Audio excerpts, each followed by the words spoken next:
Пред полна сала утре пратениците од мнозинството ќе гласаат потребата од 5 законски измени кои до законодавниот дом ги достави владата со европско знаменце и по скратена постапка. Според информациите, ВМРО-ДПМН ќе се обиде да ја блокира седницата со процедурални забелешки за дневниот ред. Левица пак најави кривични пријави, кои ако подготвени ќе чекаат промена на власта за да излезат на виделина. Пратеникот на Левица Борислав Крмов вели дека со над 6000 амандмани ќе се обидат да го блокираат носењето на законите, иако комисиската расправа во Комисијата за европски прашања трае само 2 дена.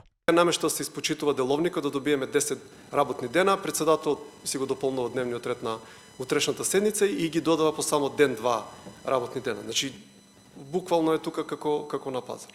За координаторот на пратеничката група на ВМРО-ДПМН Никола Мицевски амандмани не се опција, бидејќи е лимитирана расправата. Додека не добијат гаранција дека ќе го добијат целосниот договор, нема да предложат комисија. Ќе отидеме таму Артем Груби да се слика со договорот, како што отиде во Стопанска комора да го презентира договорот. Видовме ли ставки? Ќе ни го дадат ли договорот? Да прашаме што значи ова или не. Дајте го договорот да го видам.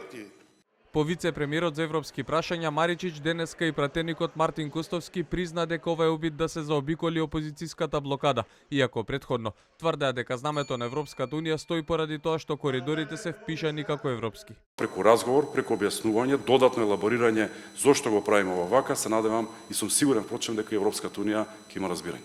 Мнозинството се надева и дека председателот Стево Пендаровски ќе ги потпише измените, иако тој кажа дека нема да даде пас за законот за работни односи, а останатите ќе почека да ги види пред да пресече.